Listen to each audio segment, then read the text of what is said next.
This is the ETM Course Podcast.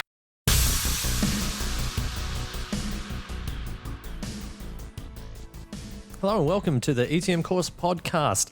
We've had a bit of a hibernation period on the podcast. It's been offline for a while. But we've just moved into our new office building in Melbourne and we've built a new little recording studio here. And I'm stoked to be able to reinvigorate the ETM Course Podcast. We've got a very special guest for our first episode back. We're talking to Chris Bowles. Chris is an emergency physician based in Sydney at St. George Hospital, but she also works as a trauma consultant, trauma specialist, trauma physician, whatever you want to call it. And we talk about this, the nomenclature of this evolving specialty area of practice for emergency physicians. And Chris is also a fantastic trauma and emergency medicine educator and has some amazing projects going on up in Sydney at the moment. So we're really honoured to have her as our first guest of the reinvigorated ETM Course Podcast. And we're going to jump straight into the episode now. I hope you enjoy it. I've had a fantastic time doing this interview with Chris. So many fantastic pearls here. And we're just going to get into it and start the episode now. I hope you enjoy it. Chris, welcome. Can you maybe just say a quick hello and tell us what you do and where you work? Yeah, hi. Thank you so much for having me, Andy. So I'm a FACEM, but I'm also a trauma specialist. I've been working on trauma inpatient services for about 12 years now. And I'm also a senior lecturer in trauma at the University of Sydney. Fantastic. And just for everyone listening, Chris has got some construction work going on in the background there, so I apologise for a bit of background noise, but we're going to plug on anyway and get on with it. So thank you for that, Chris. And the reason I've invited Chris on is because we've met back and forth at conferences and things over the years, and I've heard about Chris's evolving role and work in inpatient trauma services and also developing some academic stuff for people that want to get into this. So we're going to delve into that today. So Chris, I might just start by asking your perspective on this, the trauma landscape and the various roles and how they've evolved over the years as far as emergency physicians transitioning into inpatient trauma services. How has that come about, do you think, and what's your perspective on it? Well, look, I think trauma services have evolved and developed a great deal over the past, few decades. And in some centres are now a really kind of comprehensive service where you start to take care of the patient quite early on, perhaps even having contact with retrieval at the time of the accident, and then going right through the patient's stay and then, taking care of them for years after discharge through the outpatient service. And so, in a lot of places that's meant a comprehensive admitting service where trauma is primary admitting. In some places that's 5 days a week, in some places 7 days a week, as opposed to a consultative service, which does exist in some places, and there are pros and cons to both of those approaches. I think that's really crystallised the role of the trauma service and the trauma consultant and sort of positioned them as being the leader of kind of an expanded team, if you see what I mean. So it's a little bit like how you're a trauma team leader in resus. It's the same sort of thing that occurs throughout the patient stay. So you're having to interact with a bunch of experts and, factor in multiple viewpoints, multiple assessments, lots of sources of information, and use that to make the best decisions for the patient. So it involves, I guess, both depth of trauma expertise, but also breadth of knowledge across, surgery, medicine, and psychosocial stuff that goes on with the patients. Yeah, I think that's a great overview. And another element I've heard about is this the fact that a lot of trauma is managed non-operatively. And traditionally, trauma services were run essentially just by surgeons and surgical registrars and surgical trainees and surgical RMOs. And I think there's been a recognition, hasn't there, over recent years of that, exactly that skill set you were just talking about, of the broader general medical approach, especially the psychosocial and drug and alcohol knowledge and skill set that emergency physicians bring that perhaps surgeons might not be as au fait with, because I think that's sort of something we do a lot of. So how did you end up in this role or this position? What was your sort of path to becoming an inpatient trauma person? I was extremely lucky. So I was a registrar in the trauma service at St. George. And that was my penultimate registrar job. So I'd done my fellowship already, and I was just sort of getting through the final 6 months of training. So I did trauma, I did my third term in anaesthetics, and came back as a consultant on that same trauma service. And that was such a happy accident. I was so lucky. I was mentored into it by Mary Lancake, who is the director of trauma at St George. And it just felt like a very natural kind of transition, having worked there as a registrar and wrapped my head around what it was that I could contribute. Because, you do think of trauma as being a surgical discipline. And yet I found when I did it, I was actually able to contribute quite a bit in terms of, the medicine and the psychiatry and the other bits that we talked about. So it was great to have that mentorship going into it. I'm aware, though, that there are different pathways into it. So I'm in touch with colleagues from the Alfred who've had a different pathway. They've perhaps worked as a fellow within that service and then either entered that service or gone into a different service. For surgeons, that pathway may look very different. So there are trauma fellow jobs in New South Wales. They tend not to be filled by home trainees. So the path for a trauma surgeon may involve doing an overseas fellowship. So that's not something that's typical for a physician, but it's something that's more open to the surgeon. So there are lots of ways to come at it. And can I ask, was your path was that through that was like a ASIM special skills post position, like an accredited that's right. trauma reg, which I think I've tried to count them up. I think there's like 6 services around the country that offer ASIM approved or accredited special skills posts for people to be the trauma registrar. And I think that's a great description you've given, because lots of people I know who've done that have then moved on to become trauma physicians or worked on the inpatient service. So that's a really good way to do that, isn't it? Because you get that sort of hands-on registrar level experience, and then what a great time to do it for you as well. It's just at the end of your training when you're sort of peak knowledge and enthusiasm as well. So it's a good time. Yeah, that's right. And it sort of speaks to that traditional model of medical teaching, which is mentorship. You get sort of mentored as you go around the wards, and you get people watching you do stuff, and then eventually you're kind of off your training wheels and you do stuff by yourself. Yeah, and how important do you think that is, or was that for you to have someone like Mary, she's a surgeon, right, who then sort of took you under a wing and mentored you into that position? At the time, I couldn't imagine any other way to do it. I think that having someone who is the source of knowledge, I still think that's a very valuable way to do things. I think that medical education is changing, particularly postgraduate medical education, and we're having to find different ways of doing things. My experience, training as an emergency physician was that a lot of it had to be taken on yourself when you're coming up to the fellowship exam. But there's an awful lot where, you have your ring-fenced teaching each week and somebody formally teaches you working through various topics.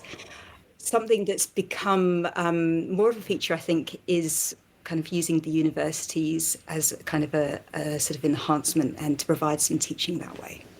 Yeah, great. And we'll get to that in a minute, because I think there's something to be said for some formal qualification in this area, which to date has been lacking, but there's a little surprise coming up that Chris and I are going to talk about, that there is opportunities now for a more formalised educational approach. But yeah, that mentorship model is really important, isn't it? Because I remember I got taught something very early on in my medical training, which was you can read all the books you like or learn all the theory you like, but the way you actually learn stuff is by forced recall and forced application of that knowledge. And you have to have that lived experience, don't you, I think, to learn anything. All the theory in the world, but until you've got a patient to hang your hat on, that forces you to remember how to do something, and you've got a few runs on the board, it's very difficult to consolidate that knowledge. Yeah.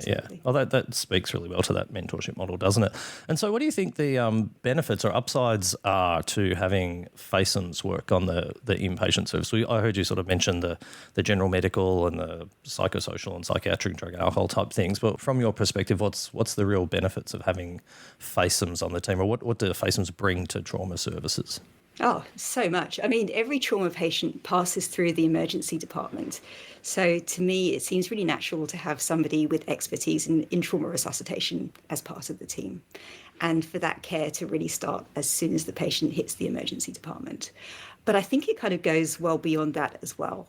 So trauma patients are really a heterogeneous population. And so when you think about, for example, the rise of geriatric trauma, having someone who does have, that skill set and that knowledge base to effectively work up a geriatric patient who may come in not remembering what's happened. So have they had a syncope, have they had a head trauma? It takes a while to figure that out sometimes. Having someone who's done that quite a few times before, I think makes things a little bit smoother for how the patient goes. And that equally applies to other subsets of patient population. And it's not to say that trauma surgeons don't have those skills. It's just that they're acquired in a different sort of way, and probably more at a post-fellowship sort of level. I guess another thing is that trauma patients, by their nature, are quite vulnerable. They often come from sort of disadvantaged backgrounds for various reasons.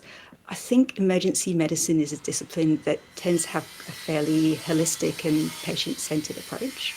And so I think sort of applying the knowledge and skills within that ethical framework sort of are quite important in terms of achieving good outcomes for the patient. Yeah, that's a fantastic summary. Thanks, Chris. And yeah, I think we do. You're forced in ED training, when you're the reg in charge on nights, it really tests your general medical knowledge, but your decision-making and call it the patient trajectory planning of admitting or discharging people, you really have that hammered into you. But also that kind of, we get drilled in this sort of backup mentality, or what's the thing that's going to get missed for this person, or what are they going to die from if I send them home if I miss it? And so you're constantly sort of safety checking patients, and trauma patients in particular are renowned for having occult issues or complex problems or hidden pathology and things like that. So I think the FACEM skill set really applies to that. And what about, again, how have you found it? Because we're also forced somewhat as a specialty with KPIs and things also to be a bit of a tick and flick specialty where it's just a conveyor belt of endless patients, and if the conveyor belt stops, the boxes start piling up and the whole department falls apart. So we're used to short contact, fast throughput. How have you found it transitioning from that onto the, we have this perception of the serenity of the wards, we've got time and, patients also, trauma patients hanging around for weeks sometimes or a month in hospital and going and seeing the same person every day. How have you found that mindset shift? Yeah, there are pros and cons. So I don't know if serenity quite describes it. I think to start with, I found it enormously frustrating. And what we don't appreciate always in ED is that our investigations are prioritized. So getting stuff to happen is actually, despite all the barriers, a relatively quick process. Yeah. Whereas when you're seeing a patient on the ward, you could order an X-ray and 3 days later it may not have happened. Or it may have happened, but it won't be reported for another 3 days. And so time just kind of slows down or even goes into reverse. Yeah. And how does that break your brain a bit from we're used to clicking fingers and stuff moving and happening? How do you deal with that? Look, I think it depends on the pattern of work in that particular department. So I think if you're coming back sequentially, if you come back a couple of times in the week, you remember where you were up to with the patient last time and you check in and see if it's happened. If it hasn't happened, then you chase it up. I think it's probably harder where you're getting a lot of change sort of day to day, and then the resident and the registrar may actually be the source of continuity in that situation. Something that's really nice is building up those longer term relationships with patients. So you may get to know them and their families extremely well over the course of weeks or even months, and then they come back as outpatients. So that can be really gratifying to see how unwell someone was at the outset, and to appreciate that while you felt really gloomy about what their prognosis was going to be, they've actually come back to you in the outpatient service, and their worst complaint is a sore ankle, and they're back to work and they're functioning well. That's kind of the best case scenario. And, granted, that is a bit filtered because rehab will tend to follow up their own patients. So I'm probably having an overly optimistic view of how patients do. But nonetheless, it's nice to see it when people do well.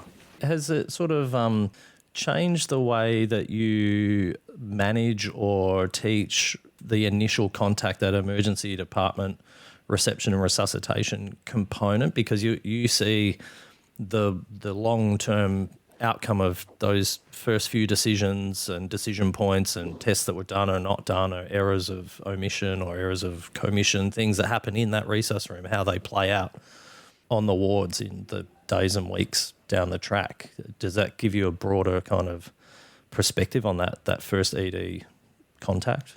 Yeah, I think it's a couple of things. I think, firstly, the majority of trauma patients who come in aren't sort of grossly unstable. And so, therefore, that first contact becomes really important. And striking up a good rapport with the patient, making sure it's a good experience, that you get a bit more information. To me, from the trauma perspective, and I appreciate this might not apply to someone in ED who's really sort of trying to get through the numbers, but spending a bit longer at the outset sort of seems to yield dividends down the track, particularly when you've got sort of a sensitive situation where you might be wanting the patient to open up a little bit more. So, things like domestic violence, elder abuse. You may feel comfortable having that conversation in the first assessment, but it may be that you have that conversation the next day. So how effective that interaction is then quite dependent on what sort of rapport you had in the first place. I think with the investigations, I probably am tending now to be more maximalist in general, because you sort of see that when you pick something up on the tertiary survey, it then means that because of the delays that we have on the ward, it could be a delay to care that then sort of takes several days. So if in doubt, I'll tend to organise things. If I think they're indicated, I wouldn't, organise something that had no indication. But if I think there's a question, then I'll try and clarify it at the outset. Yeah, and I think that's such a useful insight for ED people to hear, because it's very easy, I find, especially I work in a big tertiary trauma centre, and we just, come on, do we really need the pan scan on the person that just hit their head? Do we really need all those little x-rays of the finger? Can't they do that on the ward? And, we've got this, come on, there's the bed's ready on the ward, just move them up. And they've got to wait an hour extra for an x-ray or something in ED. Whereas that's great to hear that might actually really benefit the patient just to get that done at the time. It really helps in the surgical planning phase of things, which is usually the next thing that happens. The other big standout is where we've got a CT trauma, but then the patient goes to ICU and then we realise they need a CT arch cow.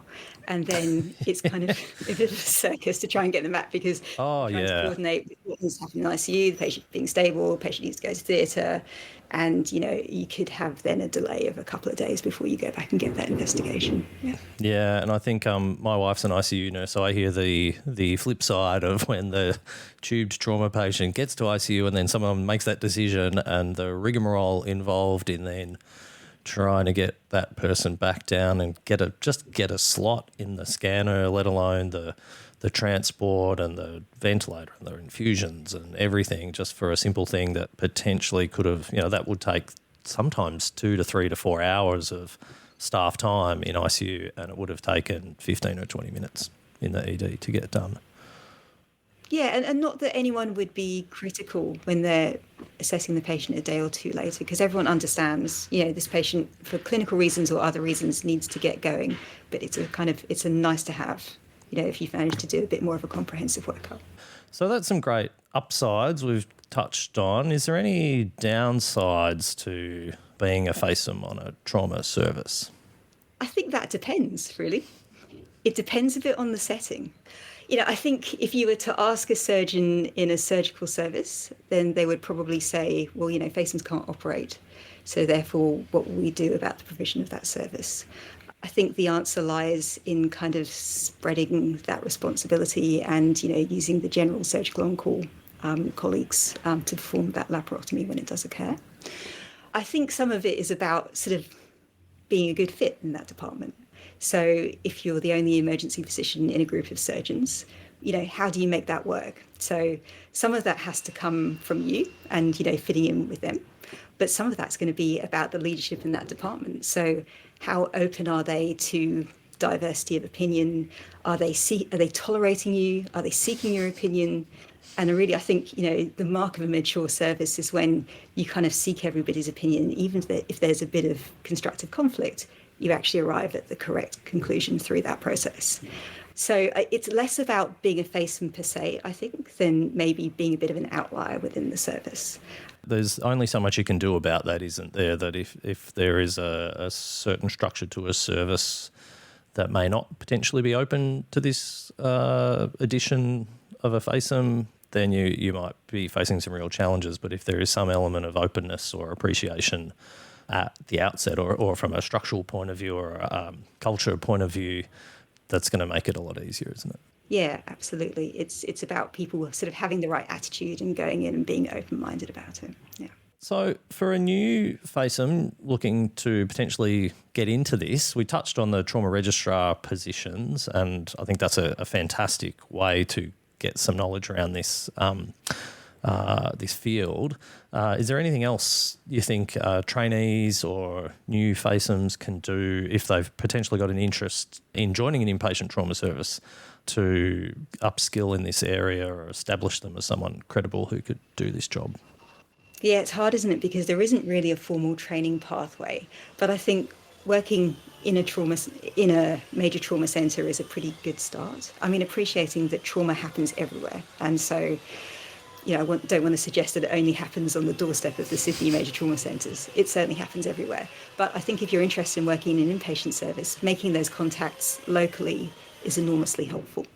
I think at this point, there are a lot of services that are actually quite open to having fellows of other disciplines and then doing the kind of mentorship and upskilling kind of on the job. So I think that's really great. I think, courses like yours are, a great preparation for the emergency sort of phase of resuscitation. But yeah, for the rest, it's a kind of case of watch this space.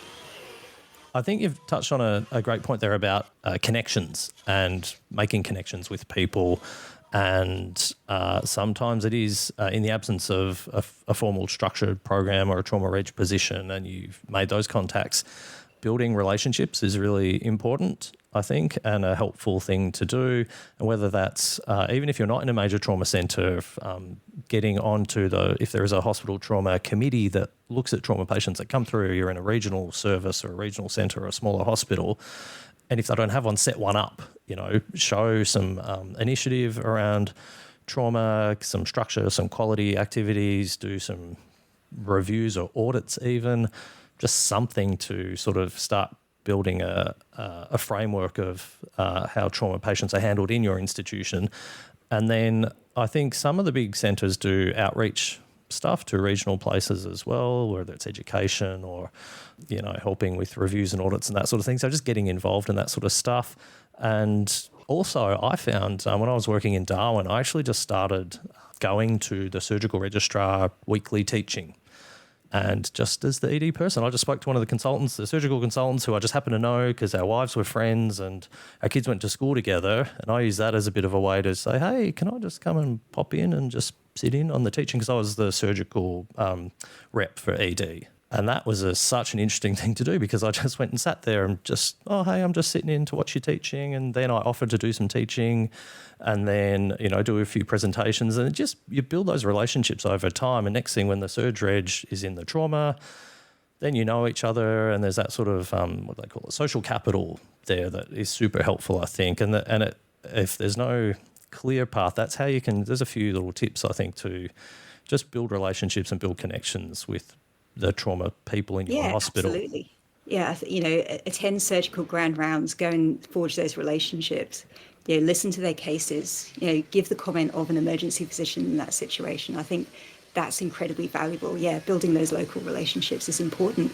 I mean, also engaging in whatever statewide body is available to you. So for us in New South Wales, it's ITEM. So volunteering to be on a committee. That's incredibly important. These committees are diverse. They're not at all staffed entirely by trauma specialists. I'm on the education committee and we have nurses and we have allied health represented, as well as trauma specialists who work in a trauma service and those who don't. Yeah. Oh, yes, that's another great tip. Thanks, Chris, to look a bit outside your institution at what's going on at a regional or a state level and just get involved and put your hand up and start making connections. And you mentioned trauma education there and the sort of paucity of formal training or qualifications that is around for people that might want to specifically upskill in the broader trauma specialty area. But you've been fairly instrumental, haven't you, in getting a few programs set up in Sydney at a university level. So can you maybe tell us about your work in that area? Oh, look, it's a work in progress. So I hope in 10 years I'll look back and say I've been instrumental. But I'm unit coordinator for a couple of units which sit within the Master of Critical Care and Master of Surgery programs. This is University of Sydney. Sorry, this is University of Sydney. Yeah. And I mean, anyone can actually take these units. You can just, sign up for a unit. You don't have to be in the master's program. You don't have to do a grad cert. You don't have to do a diploma. But commonly, people have signed up for the whole master's program. So there's major trauma management, which is a very comprehensive kind of overview of trauma, and in quite a didactic form, I guess, with various online lectures, and then some quite innovative, creative sort of assessments, such as a petriculture on various trauma topics. That's in a semester 1 unit. And then semester 2 is advanced trauma management. So that's the one that I wrote last year. And of course, it's very creative.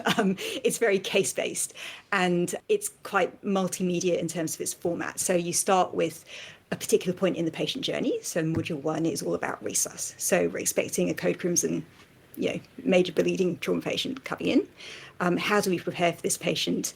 How do we resuscitate the patient? What happens when the patient goes to the operating theatre? What happens in ICU? Module 2 is kind of about the middle phase of the patient admission.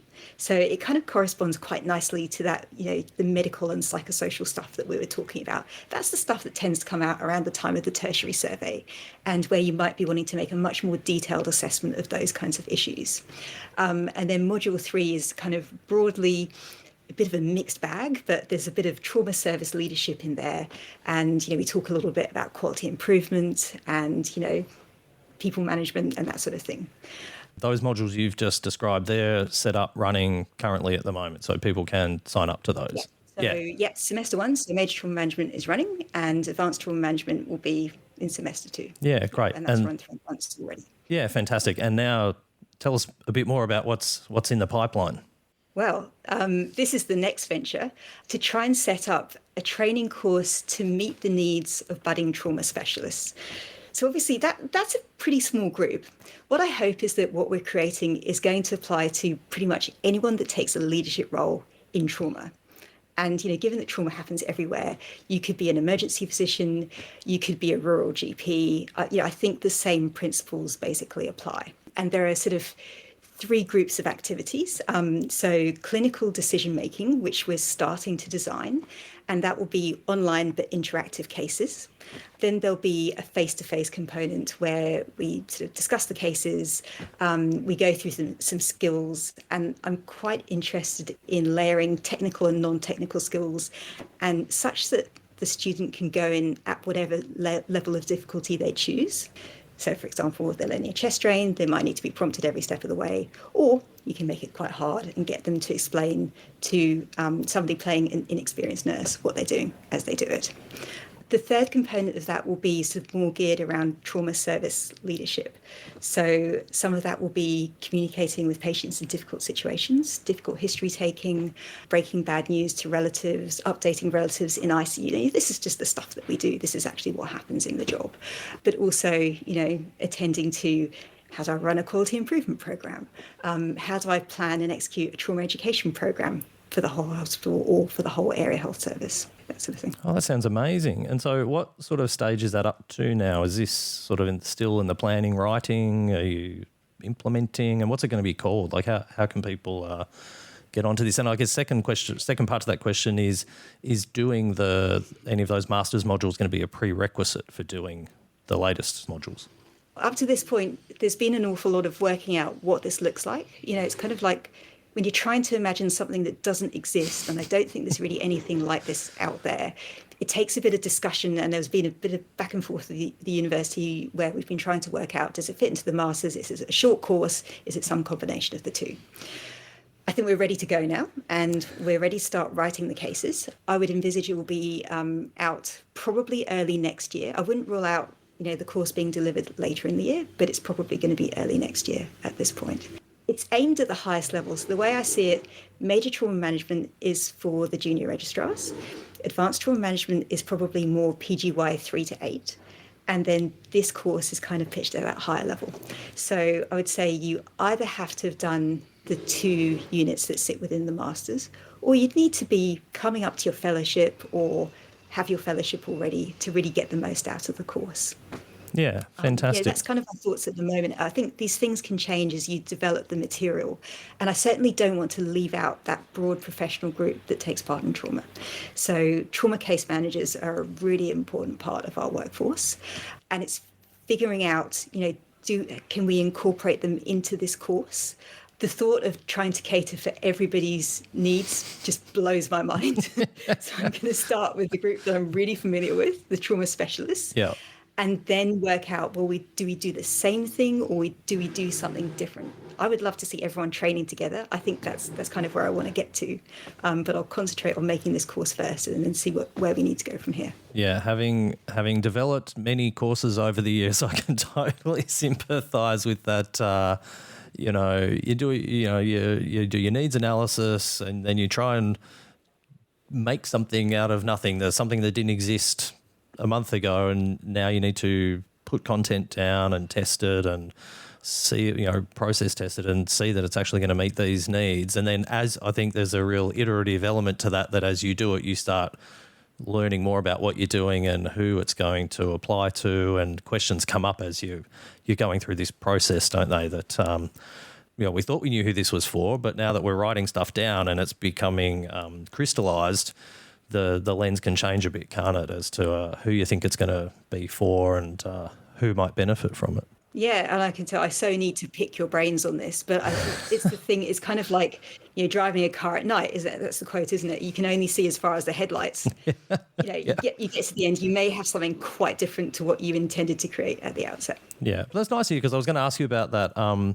This concept of trauma nurse specialists or trauma CNCs, I think, clinical nurse consultants, some places call it, or nurse consultants, that to me, they are really a backbone element of any inpatient trauma service. And again, I don't know that there's any specific training out there for them either. So I think it's great to hear you at least looking at that to say, can we make this something that everyone can do together to get some consistency in their training? I mean, there is a short course. There's also, they're welcome to sort of take the Master of Crit Care. It's called something different when it's done by nurses and paramedics, but they can take, it's called Science in Critical Care or something. There's a Master of Trauma at Newcastle that's kind of open not just to doctors but also to nurses and paramedics. So I mean, there are avenues out there, but my sense is that those avenues are probably more academic, and I'm looking to sort of create something a bit more practical. Yeah, I was going to ask you about that, because there are a couple of trauma masters programs. There's one based out of London, there's one in Newcastle, which seem excellent, but having looked at them both, I think that, like you said, they're a bit more sort of academic-y research focused. They're not so much practically focused about what you actually do on the job day to day working in a clinical setting, are they? I think, I haven't been through either of those master's programs. I think what I hear is that they're excellent at delivering what they promise, which is to give you a really thorough grounding in trauma, very detailed knowledge. I know the program that's based at QMUL has or had in the past a 2-week summer school where you could go and actually practice the practical skills. So, I mean, that sounds incredible. Yeah, and I've known some people that have done that, and the feedback on it is great. Everyone who I've heard who has done the London one has raved about it and said it was fantastic. But yeah, I think it's more that sort of theoretical knowledge rather than the practical, what you actually do on the ward, on the job every day, which yours sounds more focused at. Yeah, I'm interested in delivering someone who can actually function as a trauma specialist once they've done this course. So it's kind of partly about resus, but it's not entirely about resus. It's about, having the skills that kind of see the patient right through the whole stay. And look, we might even put some links or something to the University of Sydney modules, if you like. We can put them on the website or something if people are interested, at least have a look at and start getting into. Yep, sure. Great. Thank you. Look, we might wrap it up there, I think. That's, we're just over half an hour, 40 minutes. That's pretty good. So, Chris, just last question, which I've heard, given this is the first episode back of the ETM Course Podcast that has had a little hibernation period while I've been off working interstate and things, I have listened to lots of other podcast. In the interim, and a great question that some people ask at the end of a podcast to their guest is, what question have I not asked you that I should have? Wow, I think we've covered pretty much everything, Andy. Or is there anything else you want to say or plug or like? Yeah. Well, I think then we'll get into real deep, meaningful about AI, and we'll be here forever. Well, there you go. I think that's a great point to end on. Is that, like, I think that driving at night analogy was fantastic that you said earlier, that that's sort of what we've been doing for the last few years, but it's almost like dawn is just breaking now. We're starting to be able to see a little bit further ahead on the road now, thanks to people like you who've been sort of pioneers in going upstairs and building these connections and relationships and defining what this job can look like for people, and kind of making it up as you go in a way, I guess, but being in that sort of spontaneous evolution phase, but now it's crystallising a bit. And I think the work you're doing with the Uni of Sydney is fantastic to try and now put some structure around that and set some processes up for people coming behind now who are potentially wanting to get into this field. So, yeah, well done. I think it's fantastic work you're doing, and I look forward to seeing the next module and what the future brings. Thank you. It feels like emergency physicians in this space are a disruptive innovation, and now it's up to the likes of you and me to just try and put some substance behind that, put some processes in place, and make sure that we've really got solid pathways for how the next generation can come through. Fantastic. Thanks a lot, Chris. Great. Thanks, Andy. So there you have it. It was Chris Bowles talking about her experience forging a path as a trauma physician, defining this new role and designing and implementing some amazing education resources to help those currently working as trauma physicians. And possibly more importantly, these resources will be there for those coming behind us who are looking to work in this role in the future. It's exciting times. Also, just a heads up, if you are thinking about doing the ETM course this year, you better hurry because places are filling fast. And many of our courses are selling out well in advance. So if you're thinking about doing ETM this year, get on and register soon. Also, just a bit more news from ETM HQ. For those of you interested in other emergency medicine topics besides trauma, please go to our new website, etmonline.com. This is our new online course portal site. Just the URL again, etmonline.com, all one word, where we've got Module 1 and Module 2 of the TOX course available now. And Module 1 covers the really common tox presentations you see in the ED, and we do an introduction to emergency toxicology and approach to the poison patient. And then we go right into a lot of detail on the common stuff you see in ED, including the toxicology related to opiates, quetiapine, paracetamol, benzos, SSRIs and SNRIs, and the old exam classic tricyclic antidepressants.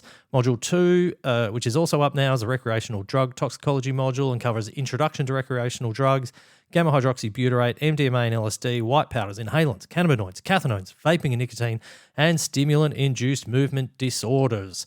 The course format comprises of short online talks, case vignettes, expert panel discussions, text summaries, and references. And there's also several topics that we've made some very special emergency medicine fellowship exam tips and tricks sections. So those of you sitting your ACEM fellowship exam or the UK or Canadian or American emergency medicine fellowship exams, get onto this because there's some great exam tips in there. And a huge shout out to Dr. Ingrid Burling and Dr. Nick Dafters, my friends and colleagues up in Newcastle, who are the co-creators of the TOX course. And this is their baby and brainchild. And I've had a lot of fun getting this off the ground with them. It's fantastic. So, yeah, please go and check out etmonline.com. Just so you know, we have just recorded Module 3, and which covers a bunch more tox topics. And then Module 4, which is the one everyone's hanging out for, is the bite, stings, and envenomation or toxinology module. That'll be coming later this year with a very special guest expert in the field who I can't reveal yet, but they'll be co-presenting this module, and trust me, when you hear about this, it's going to be amazing. So sign up now for the TOX course online. Just as a side point to that, we've also launched a free FOMED TOX Course podcast, which you can find at toxcourse.com, where we'll be posting loads of free blog articles and podcast episodes on all things toxicology in the future. All right. If you've made it this far, thank you so much for listening to the ETM Course Podcast. In the next episode, we're going to talk to Chris Partaker, an emergency physician from Sydney, about the recently published SABRE trial, which he was one of the authors of. And this is about serratus anterior blocks for rib fractures. It's an absolute cracker. This is a practice-changing paper and an awesome chat we had with Chris. So please like, subscribe, give us a 5-star rating on whatever app or service you're listening to us on, and we'll see you in the next episode.